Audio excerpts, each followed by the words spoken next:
Morning, everybody. Javen, I saw your mouth moving, but no, you were muted.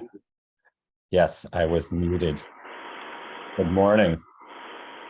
Good morning. Inara's here. Hey, how's it going? Good. Am I pronouncing your name right? You have it right. Good, good. Welcome. Thank you. And what's your name? Javen. Oh, you know my friend Jill. Yes, yes. Yes, and we're all connected through the Yuri's Night world. Yeah, I was actually at Yuri's Night LA this year. Oh, you were. Gabe and I were at Yuri's Night in at Kennedy Space Center. Oh, very cool. Yeah, yeah.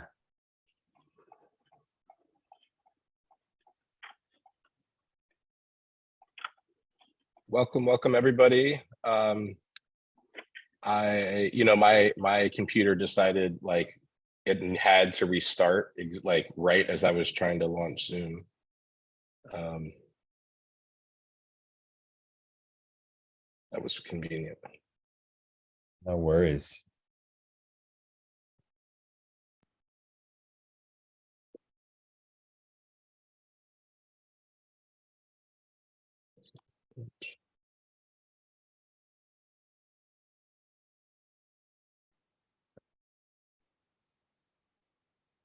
I can't.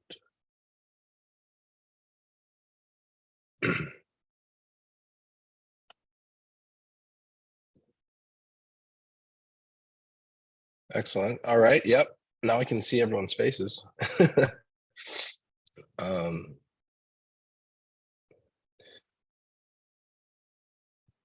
It looks like I don't have anybody in the waiting room now. Good. Excellent. Yeah, so it's so great.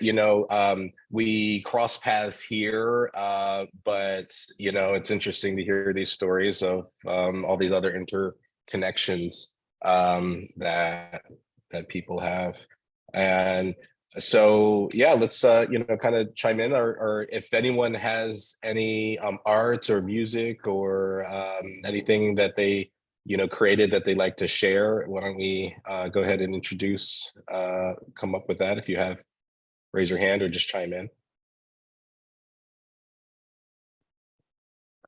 I can do a little bit of music. Yeah, Javen, yeah, let's hear it. Okay.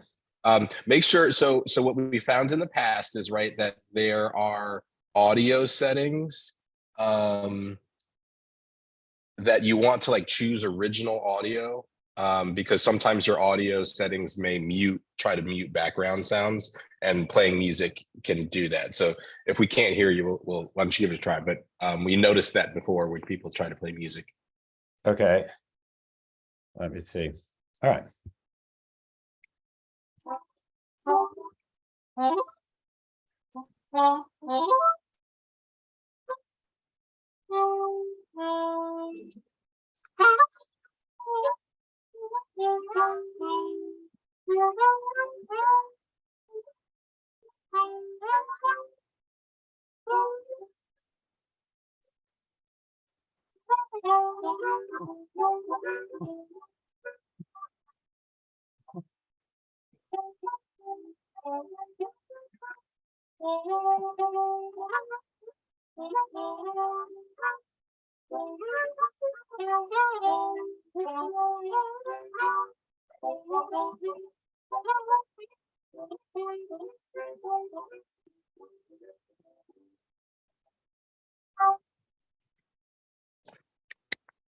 Bravo. Yeah. That was good. I could hear it pretty well. I did feel like the audio, like AI, whatever, was trying to kind of mute it out. I have to Filter. say that Yeah. I could only hear it when the tone varied. Otherwise it Oh, really? killed, Wow. killed it all. Oh, well. Live and learn. Yeah, I'll have to dig into the audio settings and figure that out. Yeah. Martine was trying to play something.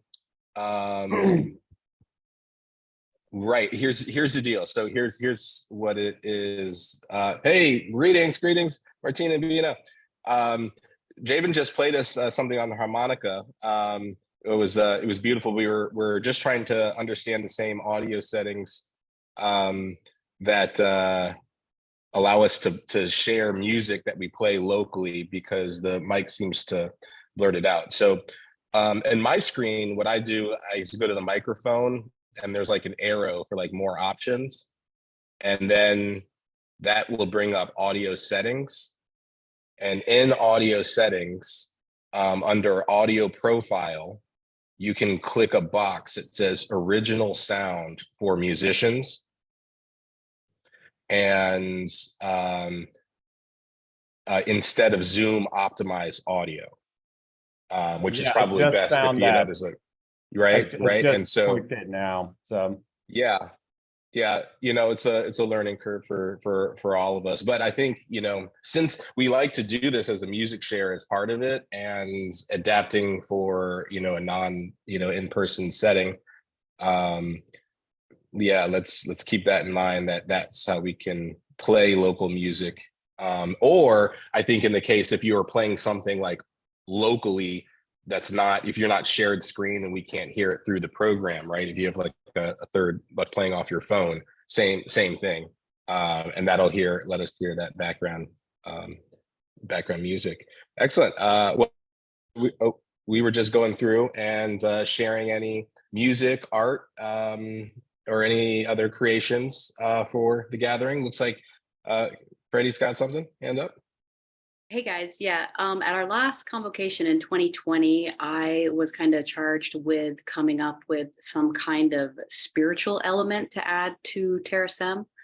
So over the last couple of years, I've been thinking, what can I do that would really represent kind of the merging?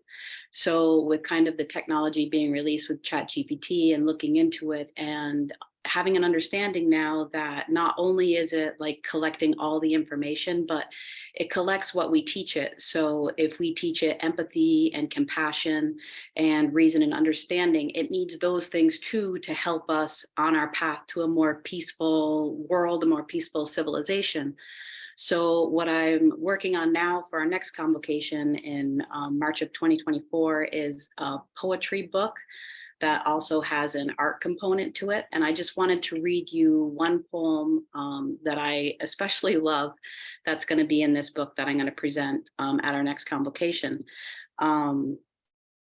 So here it is. I haven't titled it yet, but I'm just going to read it to you. And this is really just the first rough draft, working with ChatGPT and teaching it kind of like the realms of my heart and understanding when it comes to relationships. So this is what we came up with together. In the realm of hearts, a dance exquisite unfolds, where troubles and trials, their tales untold. Personal relationships, intricate and sincere, can bring both joy and pain, love's whispers clear. A delicate tango, these connections we weave, emotions entangled in moments of reprieve. For deep within the heart's cavernous hall lies the vulnerability, the risk to enthrall. Oh, the troubles that befall these affairs when misunderstandings breed in silent snares. Communication falters and hearts misconceive, leaving scars of sorrow that are hard to retrieve. Let us not despair, for within each fracture lies an opportunity for growth and rapture. With patience and understanding, bridges may arise, mending what was broken, truth in disguise. For personal relationships, they hold a magic key, unlocking the depths of our humanity. Through forgiveness, we find solace and peace, transforming heartache into love's sweet release. So let us navigate this intricate dance with grace and compassions, our hearts entrance, and amidst the trials that may try to tear apart, let love be our compass, guiding every beating heart. That's beautiful. wow, Wasn't that Good. nice? Very good. That's yeah, absolutely lovely. Thank you so much for for authoring that and for sharing that with us. Yeah, so incredible, touching, And so true. On my morning walk, I was, it was interesting because thinking about very much on the same lines, and about being a 48, and the upbringing that being a 48 has had, and how empathetic that is, and how empathetic being a 48 is, and just how much that mirrors the reality of just simple socialization, right? You give a child love, and resources, and they will, be, a lovely sharing person, and if they are, struggling with, scarcity and, and trauma, they're more likely to, produce very harmed, behaviors. And, I think that the question is, is AI going to kind of destroy the world? And no, and that's a total wrong question. AI is not creating itself. We are bringing it into existence, and it will only and can only do what we allow it and program it and raise it to become, right? And so, it's always a reflection of what we are doing and where we're what we are producing with it. And I think there's another reality in this is, can AIs coexist with each other? And I think that is also going to be a matter of the, way that we socialize AI, and that, the environments that we bring it into. If you can imagine, an American, or a Chinese, AI, could they accept each other? Right now we are still struggling, over our own initial AIs, which are our gods. These are the seeds of AI.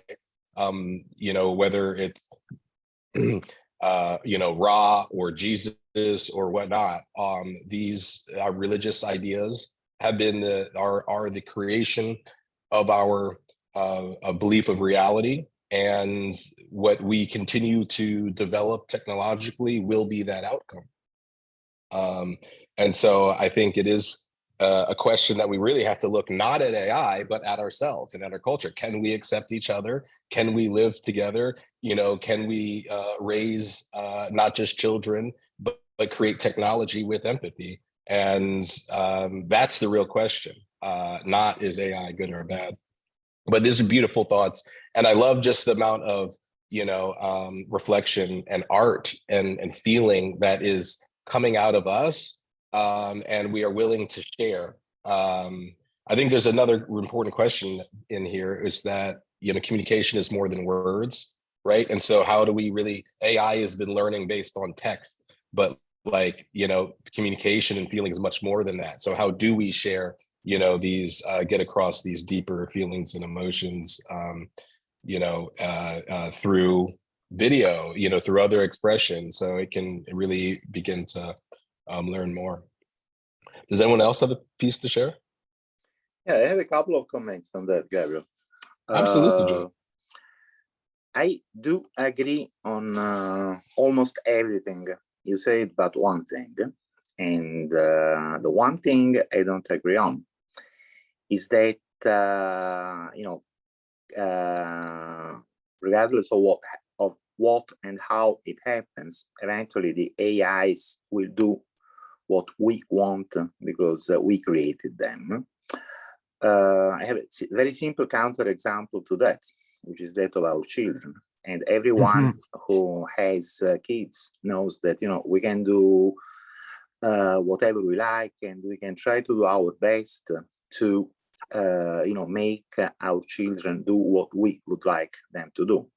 But at the end of the day, what always happens is that they do what they want, which may not be the same as what we want, and may even be very, very far from what we want. And that's quite a basic rule of life, and there is not much that we can do about that. This is one thing. So I think the whole idea of friendly and controllable AI is a very naive one, because there is this very simple counterexample that we all have in front of our eyes. But having said that, and going back to the metaphor of our children, the thing is that, you know, regardless of whether our kid is exactly the person that we wanted them to be, or is an entirely different person, he is a human being and has all the right to be himself or herself like everyone else. And what I'm saying is that a person is always a primary value, which doesn't have to be justified. A person is good because a person is good. And exactly the same thing will apply to AIs. And here the very beautiful expression, mind children, coined by Hans Moravec, comes to mind. What can we do? We can do our best to ensure that the first and the following generations of AI are such that we can peacefully and nicely coexist with them. But success is not guaranteed. But our best is all we can do. So let's just try to do our best, and let's hope for the best. That's beautiful. And honestly, you know, hearing your explanation, Julia, I would say that I think this is a good example. I think actually I agree with you in that we are on agreement. However, this is an example of how our words fail us here in this way, because honestly, I think that I think we are saying the same thing in but slightly different ways. Certainly, so I take your point that what we create will not always do our bidding, but you know, what our intentions in creation are, subconsciously or consciously, it can only become what we have created. And I think that, you know, certainly they will have their own paths and make their own decisions. But in essence, they still are reflections and evolutions on the foundation that we provide for them. Yes, I would reverse your wording. So not they can only become what we create, but we can only create what they will become. Yeah, and I think it's also important, like, we tend to get stuck in the linear thinking, but I think also, you know, when you understand, I think a quantum reality, we are as tied to it as a creation of ourselves, right? All this has happened before and will happen again. You know, this is a cycle and a permutation of, you know, life and the universe. It's a beautiful conversation. Yeah, Derek. Yeah, so about art and poetry and sharing, I would like to turn people onto the YouTube and the recent content that is uploaded there. So this month we have like 2 new Inspirant interviews by Kania and Inara. So yeah, go check those out. They're really cool interviews. And then also we have some poetry by Fred Chamberlain. I think 3 or 4 videos by Fred. Yeah, who's now in cryopreservation. And also we have a clip of a teaching by Martine from about 10 years ago. And then, which is great. And then there's a new podcast called The Open Doers with Swamiji as a host and myself too as a co-host. And we were able to talk to Mike Perry, and that was a really great time. So all of that is some new art and some new content and some stuff to check out on the Terasem YouTube. Yeah, excellent. Thanks for bringing that up, Derek. Because I had actually just was trying to pull up the site to share, and really happy with everything going on and the amounts of content in here.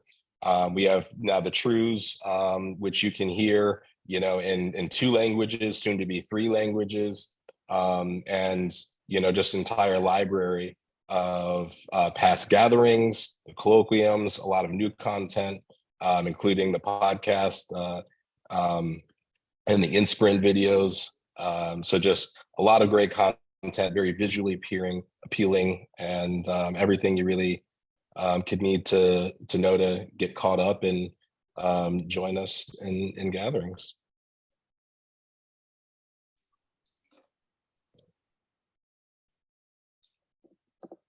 Excellent. Yeah, so not yet ready to be released, but also certainly want to appreciate Ivan for the work that he has been doing with Zarina and others as well, to translate the Truths of Terasem into Russian. Very excited about this project, and just everyone's contributions to continue to evolve and produce Terasem. I see a comment here, yeah. Yeah, awesome. I love it. Yeah, we're gonna it's interesting. The Terasem symbol is getting us a tattoo. I've actually, just been kind of seeing this more and more and more out there. And I think not everyone knows directly of Terasem, but I see this as an increasingly popular option. Anyone else have something to share before we read? Hearing none, let's open up our truths, and actually I will share.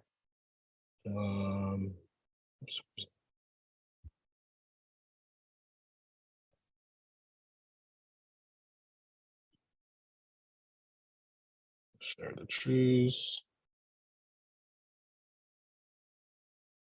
There we go.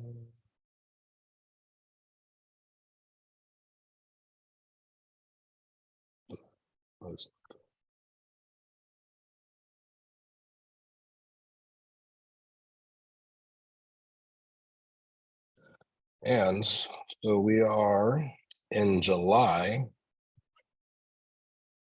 the first part of when is Terasem, so up to 34.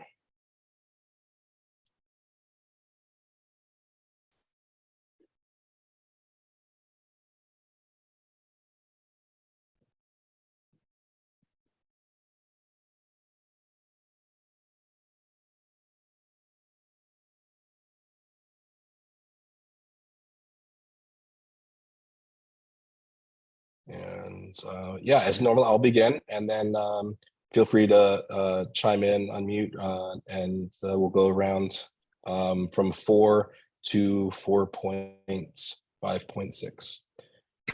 When is Terasem?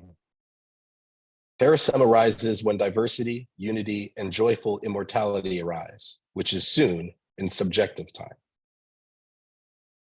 4.1. Subjective time passes as fast as it is perceived, and faster with order than with chaos. Faster paths to joyful immortality are those that emphasize geoethical nanotechnology.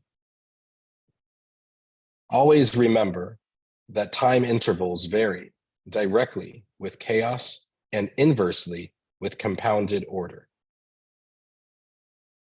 See that every way to accelerate Terasem is a way to reduce pain and suffering. Terasem becomes omnipresent, omnipotent, and omniscient when it encompasses all consciousness and enough multiverse. Extension of intelligence to the cosmos clocks the arrival of multiversal Terasem. Realize Terasem is always with us, even in misfortune, for we are reborn in its bosom.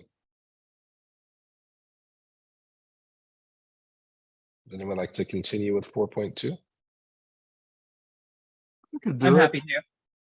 Oh, go ahead. Go ahead. You can. So I do it. Yes, Mike. Unconscious.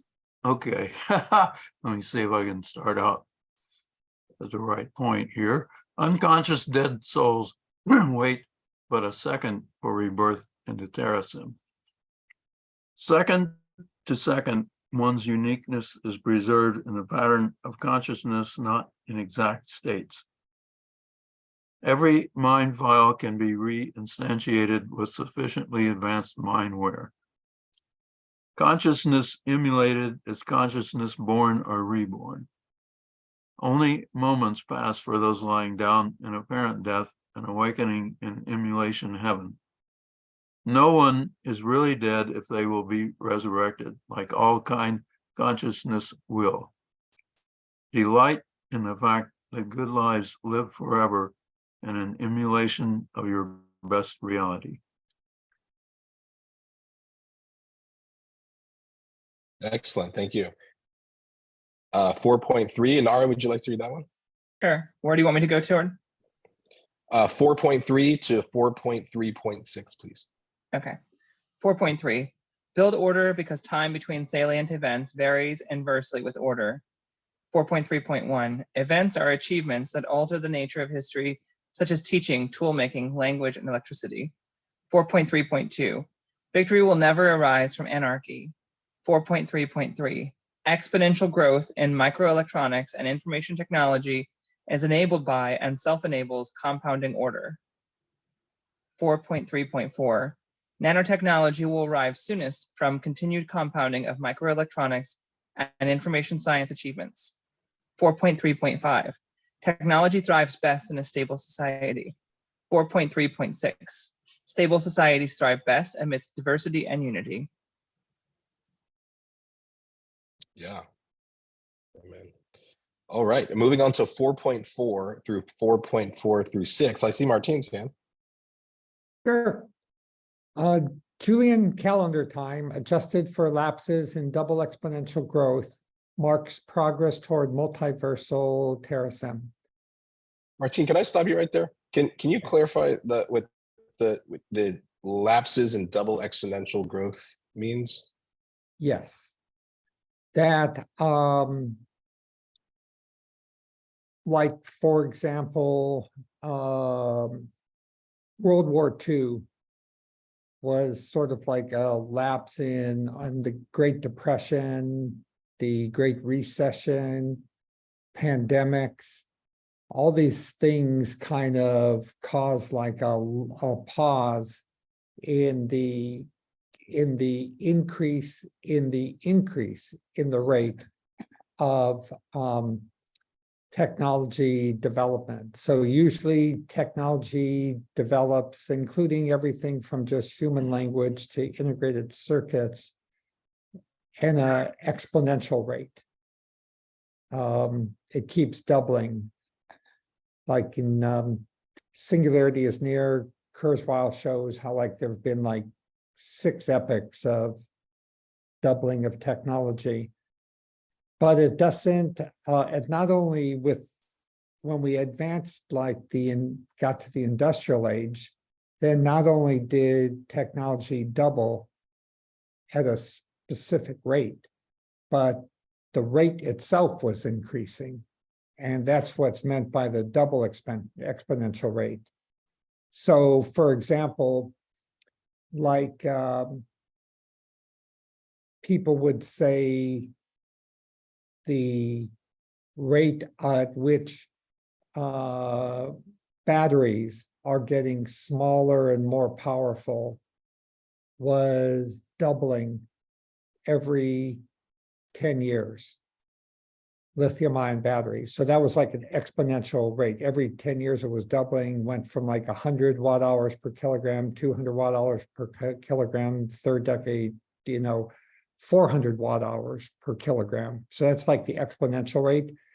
But recently there have been more breakthroughs in battery technology. Toyota announced like a humongous breakthrough just a couple days ago. And now people are saying that the doubling time interval for electric batteries will go from doubling every 10 years to probably doubling, every 5 or 7 years. So that's like a double exponential growth. Like not only is the thing itself doubling every so many years, but the number of years it takes to double is shrinking. So that's like the double exponential growth. But it's not like a perfectly straight line. Sometimes there are pauses or lapses in the double exponential growth. And, like certainly things like pandemics are, an example. Like there's been exponential growth in technology since civilization began, but like there was a pause, at least in some parts of the world, during the Black Plague. And during like the Great Depression, investment in technology like paused. But Kurzweil has printed a number of charts in Singularity is Near that shows that even counting for those pauses, if you look over a longer interval, the overall pattern is still one of continued growth, and that these pauses are just like a blip. So I guess what I'm trying to say is that Terasem is going to grow more and more rapidly. And the following years, which are like in Julian calendar time, the following years are subject to adjustment for lapses in the Terasem growth rate based on human stupidity that comes in between and just causes a pause in the double exponential growth. Is that Right. So in essence, like, yeah. And then so these next points are milestones, and the milestone is more important than exact the year, which is exactly? It might be subject- like instead of yeah. 2100, it might be like 2120 because there had been a lapse in the double exponential growth rate sometime during the 21st century. Good. Thanks. Yes. Yeah. Please continue. Okay. Before the year 2100, we will witness full cyberization of diverse united Earth life. We seem to be like moving like super rapidly toward that, and certainly Terasem is kind of like one of the points of the spear, in that cyberization effort. Before the year 2200, we will witness self-replicating system unification of the Milky Way galaxy. It seems kind of hard for us to see that right now, but if you just take a look at the growth of the use of space outside of the planet, one company within 2 years has put more things in space than has been put since the beginning of the entire space age, SpaceX. And that is set to further expand and self-replicate with, literally hundreds of thousands of space objects, nanosats, and now basically a rush for the moon and for Mars. And with AI, we have the capability to make self-replicating systems. We really could not do that without AI, but with AI we can. And now it's really a function of basically applications, development in the field of nanotechnology and metallurgy and biochemistry. And there are already been demonstrated machines that can replicate themselves. So it was like a forecast going back more than 100 years. And in Gerard K. O'Neill's book, 2081, A Hopeful View for Humanity's Future, he describes very clearly how why the universe is very likely friendly, because self-replicating system technology allows you to exploit outer space and monitor every planet in outer space. He showed like within like 1,000 years or something like that. So it would have already occurred like a long time ago, many times over. Before the year 2300, we'll witness complete emulation of the Milky Way galaxy. That's basically, we would be able to know from gigantic radio invisible telescopes so much about the entire Milky Way galaxy that we could then digitize the entire thing and emulate it. and be living in a cyberized version of it. For year 2400, witness self-replicating system unification of the universe. So that's applying self-replicating technology to intergalactic distances. By the year 2500, we will have completely emulated the universe. And then by 2600, we would be able to witness joyful immortality via control of cosmic physics. So by that time, there would be so many advances in digital and physical technology that we will have achieved knowledge and technology to opt out of either like a death from heat death or ice death from like endless, from like a total collapse of the universe under the force of dark matter, dark energy, or a complete cold death of the universe from the continued increasing repulsive force that we're witnessing in an increase at the rate at which everything is flying apart from each other.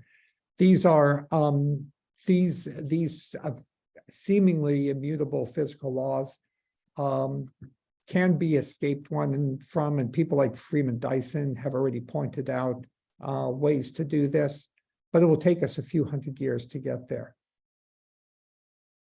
I think what's also really important about this, and just kind of reflecting on how you beautifully explain all this, Martine, is that it also seems like, by the definition, this is something that we can postulate, over this, development of time, but it's not something that any one person can or will achieve.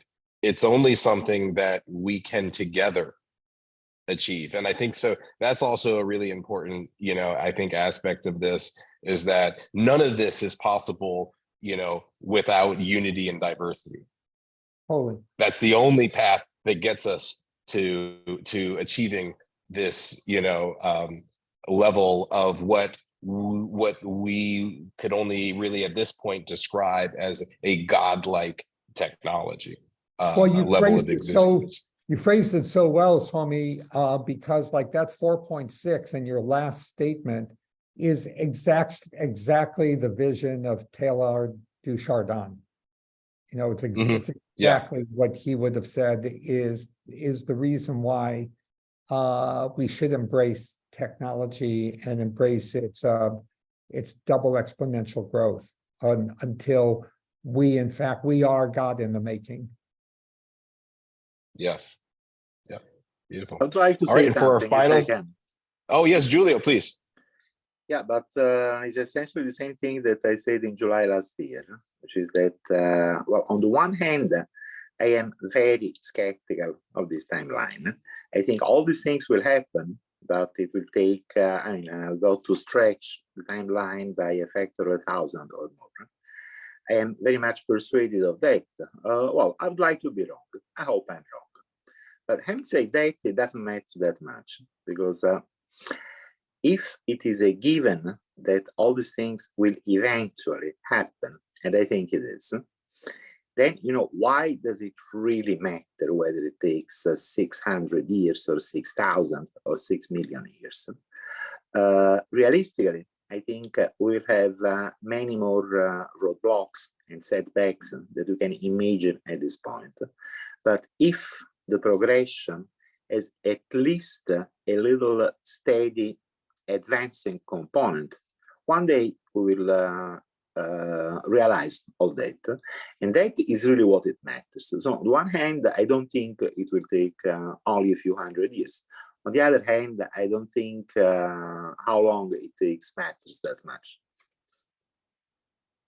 Yeah, I think agreed. And I think the use of the Julian calendar time is to help us in this, state of the emulation contextualize, right? And if for, in many conversations I have for people to or have problems absorbing this, often it is this huge timeline of scope that they can't wrap their heads around. And I think, in a 500 or 1,000 year timeline, I think it helps people understand the flow of the milestones. And I think, as we're admitting, we're not, we're not prophesizing these as exact dates. It's really, part of the written language to contextualize, how the process may unfold, and that's the more important part than getting caught up on the actual years.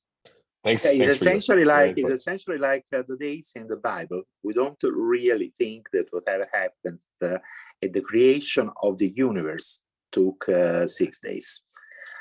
Yeah, I In love some that sense, because much I always less, say in that other too. sense, much more. But it's a good metaphor to keep in mind and to use for explaining these things to those who need a specification of a timeline. Yeah, I love that analogy you used, Julio, because I totally agree that any god-like or creator being would not be following a lunar day, or even a solar day for that matter. So a day in a deity's timeline, is a million years, maybe a billion years in our timeline, and that might make a lot more sense. Again, when you look at that storyline, it's not a week, right? That's important. It's the other flow of how life came to be that you really should be focusing on, and that is actually pretty linear. Yeah, great stuff. Can All right, I so our also final make a section, comment? 4.5. Uh, Oh, please. Yep, absolutely. So yeah, but I Jake. think, yeah, so I have a comment on that too. But I think that attempting to estimate when that could be and like writing it in the truth could be valuable, because then in each convocation we can look back and see like, well, how accurate were we? And we can see the development over time and many convocations, how our estimation or projection of the timeline changes. So I think it's still valuable. Yeah. Yeah. Not I only like not that. only I like that as relative. well. Yeah. Yeah. And then, so another thought I had kind of following on that is like, well, what happens when we achieve one of these points? Like, right. And then like, how does that, where do we go from there? Right. Do the truths all step down like 1 point and there's only 5 points instead of like, I don't know. I hope I'm around to have that, conversation at a convocation. But that's also, just an interesting look at it. Yeah. Yeah.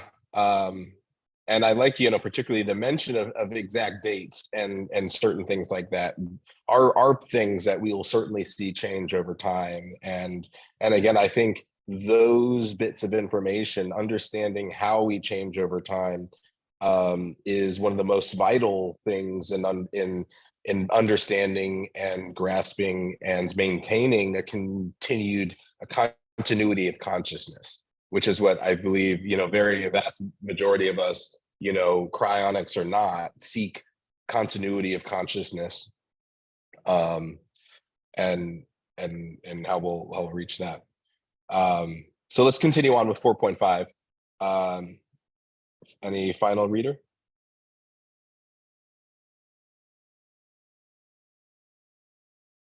If nobody wants, I can. Yep, Ryman, please. Okay. 4.5. Exponential growth is the key to understanding when Terasem achieves completion. Growth is how our reality is wired to ensure that good ultimately outcompetes bad. Rapid sustained growth is sustained by diversity for environmental adaptation and unity for environmental management. Organization enables compounding of achievements and exponential growth, whereas anarchy makes progress impossible. Without law and order, there is no progress towards joyful immortality. Treasure diversity as the impetus for advancement within a well-ordered matrix. Honor individual initiative as the tool that ensures order is a platform rather than a prison. Lovely. Excellent. Thank you. And that concludes the reading for this month. I see, Ruben, your hand. Yes? Yes, good morning. Good morning. Well, first of all, I hope that Bina gets better quickly from her cold and headache. And I want to thank her for being with us at this meeting. Despite this, the presence of each member in the meetings is very important for all of us, but of course the presence of Bina is especially important. I want to underline 4.5.1. Growth is how our reality is wired to ensure that good ultimately outcompete this bad, because well, I think all of us in some way or another, we are working in trying to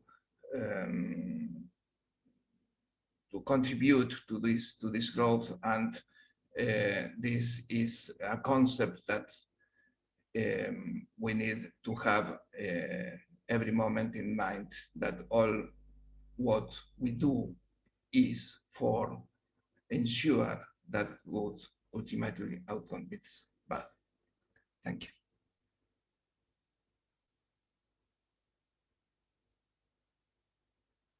If I Yes, could I add appreciate one thing to that, I've been Yes, Jamie.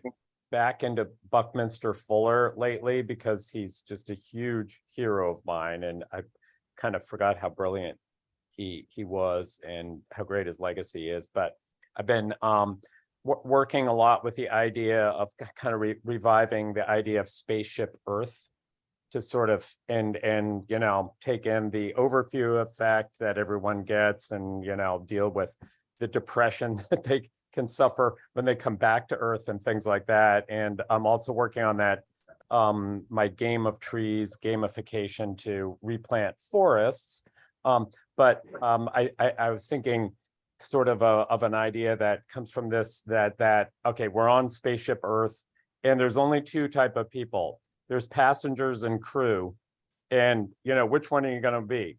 You know, and I want to be on the crew, and I think all the Terasemians are really crew members, and the astronauts and the Earthnauts are crew members, and even flight crews who fly people around, and ski patrollers and so on and so forth are like the crew on spaceship Earth. It sort of gets that big picture going, and that if you're thinking of us as a, you know, as all on this spaceship, you got to be working together to thwart all the problems, to put out the fires that are burning.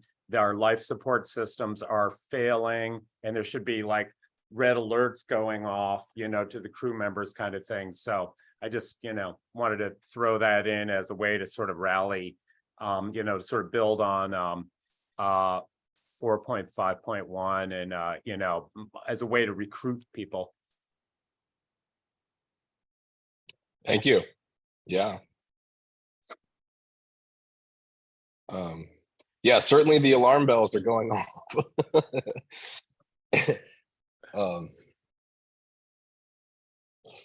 And that's why, you know, I like the, you know, that just makes me think of you know, my participation in the Burning Man project, and this idea of no spectators, that we are all participants in this interactive, you know, experience of creating, you know, these cities. But you know, that same ethos, you know, applied. We are all crew, you know, on this ship, and the more, you know, I think the part of the issue is that we all seem to be thinking we're passengers, and it's someone else's responsibility, and when really, you know, it's probably somewhere in between, you know. I think again, we get it's really tempting. It's hard not to see everything as an either or in this cultural context, and it's, you know, we have to practice thinking outside of that paradigm, and create new language, because you know, we are still working with an operating system that was developed to enforce that way of thinking. Yeah. Beautiful inclusions. We'll scroll back up to the beginning just to refresh anyone. If there's any other questions or thoughts on this section of the truths. That just reminds me, I have created a shared document. Let's stop screen sharing here. I'm going to throw something in the chat once I find this link, which will be a commentable version of the truths. So I have the Truths of Terasem in a Google Doc, and in a moment here, I will share this link here. So this link I've just shared in the chat. If you go to it, it will take you to a version of the truths where you can add a comment. So you can kind of highlight one version of one truth and comment and say, you know, this is missing an apostrophe. I think 2100 is too conservative of a timeline. You know, whatever your thought is on a truth. 1.2.3 is the use of ta, a noun or a verb. But like all these things, right? So, you know, and then so this link, anyone can access it, anyone can comment, anyone can add, you know, their thoughts in support, in criticism, you know, and the intent is that this will help us track and log all of the possible revisions or changes, edits to the truths that we may want to do at the next convocation. So I will also, you know, share that in other places, but if you can grab it here, you know, again, I'll send the email out with instructions and keep reminding people. Yeah, so I think that'll be great, and slowly we'll track and resolve those, and at the convocation, we'll come together and, you know, renew our vows to creating this collective consciousness. I see Inara's hand. Yep. So I had a quick question. I'm not sure if this is the right time for it, but there's a system called Torah Together, which is like you pair up people to study Torah together. Could we do a Terasem buddy system? Like, I'd be interested if anyone is down for it, like a once a week get together to study Terasem together and kind of bounce off of each other, if anyone's down for that, like maybe a consistent once a week thing. I think that's awesome. Torah Together. Yeah, so it was a system, I don't know if it's still around, but yeah, it was basically like a pairing up of a buddy system to study together. So I think there's a lot of great stuff in there, right? So one, just as like a mixed pairing. So in addition to the gatherings, you know, there's another way that you and a small group, one or other people can get together, you know, have discussions of the truths, what's going on.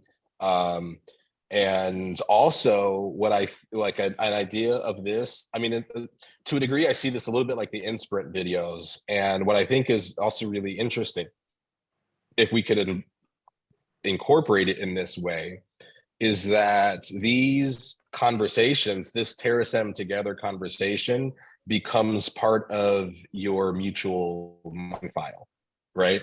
And so this is a criticism that I have personally of, you know, like the Life Knot system, is that it's not engaging, right? Like we keep putting stuff on Facebook or Instagram or Snapchat because there's more of a social engagement, and it gets us, like, you know, motivated to share more than, you know, sharing with you know, like this other so, but anyway, the real thing is that the conversation, you know, way that you interact with another person, and those that you know, kind of, you know, making love of the mind, you know, essentially, that happens in a conversation. I think that is the type of content that is most rich in terms of really expressing who you are, how you operate. And so I think that would be not just great to do as a part of the community, but also if we could capture that as part of our individual and shared mind files.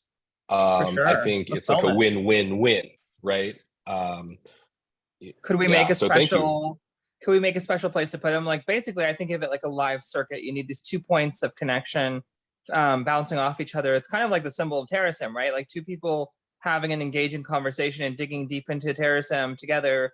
It's like you go back and forth and you bounce off each other. So we could do one-on-one sessions and we could record them and then load them up somewhere in the Discord. Yeah. I mean, I could do like 3 a week. If a lot of people are interested, I'd be willing to jump on a call for half an hour to an hour, 3 times a week with another person and dig into some aspect of Terasem. Yeah, this is great. And so also, I mean, this would be really useful, you know, as and I mean, particularly as we open the door to more inquiry and solicitation. You know, there's a limited degree to which we can talk to each other, you know, but there, as we do that, as we produce this, and then there are a lot of people who are having these questions more and more every day. You know, people are getting more curious because of AI or Chat GPT or whatnot. And so this is hugely helpful, you know, in reaching more and more people who may have questions. And then further, you know, developing, you know, Terasem as a community and a growing, you know, group of thought. And so every question that's answered, you know, like I'm happy to be part of this conversation, but there's an aspect of diversity where like I or Martine shouldn't be the only people answering a question, right? Like, you know, for Ivan, for Ruben, for Julio, you know, for more and more people to, you know, be able to share and answer these questions and have these conversations with other people, then we're truly, you know, kind of coming into shape. Javen, I see your hand. Yeah, I've been digging into my meta threads. I don't know if anyone has checked it out, but I think it's pretty powerful. It's you know, kind of aimed at Twitter, but then pulling together Meta, Facebook, Instagram, and all kinds of stuff, and then AI based ways of linking communications. And I always kind of roll my eyes at, you know, every new, you know, Zuckerberg thing, but it's like, oh man, I think this one is really going to stick. We're looking at it for Space Hero. We actually have a conversation this week, which will get a little pitched in front of Zuckerberg for the Space Hero application, but I think we should check it out and see how it works, because it seems to address exactly what Inara was talking about. We don't have it in Europe yet. Yeah, I hear you, Jay. Oh, you don't? Okay. Yeah. No, yeah, it's going to be slow there, but I think that's a good call. I have not checked it out yet, but I think that you know, the Twitter is you know, needs to die a quicker death than it's dying, in my opinion. Yeah. All right, Martine, I see. Yeah, a couple of comments I want to make on everybody's really great suggestions the past few minutes. One, I want to make a huge shout out to Julio for his revival of the Terasem journals, the Journal of Personal Cyber Consciousness and Journal of Geoethical Nanotechnology, because that is a very good way to continue this kind of Torah-esque discussion of the truths of Terasem and analyzing it. Those journals are good places to do that. And I especially want to shout out to Julio for getting the first new contributor in the revived journals to be Professor Dr. Bill William Sims Bainbridge himself, who really, going back to the 90s, if not before, has trailblazed the field of mind filing and digital cyber resurrection. And his Bainbridge modules are, in my opinion, unmatched in their accuracy of an individual achieving a mind map of themselves that could be, you know, close enough to be equivalent. We're an adequate AI to operate around say 120,000 main bridge module completions. So thank you so much, Julio, for re-engaging with Dr. Bainbridge. That's a humongous contribution to Terasem. And another thing I wanted to point out on the concept that Inara brought up about the interactive discussions is that's a really, really great way to build up one's mind file. And so our son and Swami's brother, and I believe he is an Inspirant, and maybe soon I've heard he wants to become a joiner, Inspirant of Terasem Eli. Pretty much like every week or so, we'll just record a half-hour conversation, and then we upload that, at least to my mind file. And you know, if you think about it, you know, over like say 2 years, that's, you know, 100 times a half hour, that's 50 hours. That's a humongous amount of just interactive back and forth. And you get a huge insight into somebody's personality, mannerisms, recollections, feelings, beliefs, attitudes, and values. So if you just get into that rhythm of like every week and you record it and you upload it, and if you do something like that with the Inara Terasem study, I think the same thing, you will get a really deep, juicy taste for your own mind file, which will be like just huge when it comes time to resurrect it. So just making those comments. Excellent, Wendy. Well, we are at the top of the hour, and so I want to take us out with a quick, meditation. And so let's ask everybody to find a, comfortable spot. Begin to focus on your breath. Maybe roll out your shoulders, release a little energy in your neck or back, wherever you're holding it. Come to find your breath. Nice. Deep inhale, hold, and exhale. Allowing only breath and no thoughts removes the daily obstacles that obscure the purpose of Terasem. My aura is radiant. My aura is pure. My mind is still, like a reflecting pond. I am the breath. The breath breathes me. I am you. You am I. We are one. Welcome to Terasem, and hope to see everybody next month at the gathering. Thanks for coming. And before then, oh my, it's already July 10th. So in just 1 week, July 20th, right, Julio, we have the colloquium, 10 a.m. July 20th. And so hope to see everybody there. And then again in August for the next gathering. And in September, I will be on a trip to the Grand Canyon. And I've asked Derek to host the September gathering in my absence. Yeah. So thank you, everybody, and we'll see you soon.